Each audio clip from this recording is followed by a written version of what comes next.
Hey everybody. Okay, I'll try and explain this in a way that makes sense. This has to do with the SVGs and it has to do with the anchoring. I have 4 SVG files here on the viewer, or on the stage, and this top one right here, for example, is anchored top center.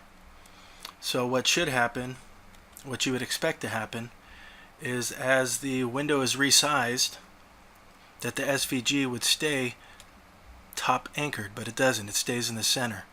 The reason that this is happening is because of this container that's around it. You can see the container, it's invisible, but you can see it by the red line.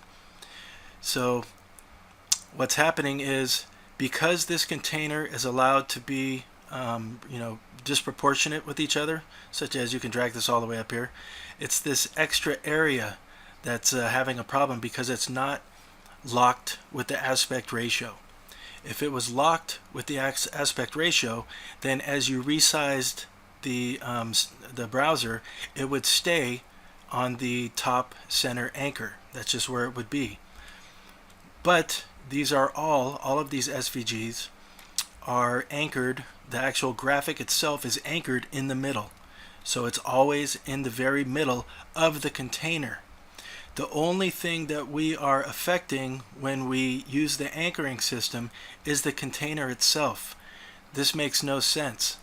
What needs to happen is there should be a lock aspect ratio for the container itself, so that when you enlarge the container, even if you were to pull from here, that it would do something more along the lines of this. That way you'll actually be able to utilize the container and the anchoring, because it's going to be the exact same size as the image itself. Otherwise, like I said, we have a problem to where even though you don't see the container around here, there is a container, and this is actually, you can see it best over here. So no matter how small we make this, it's always going to be dead center of this container right here. It'll always stay in the same spot. So that's that. Hopefully that's understandable.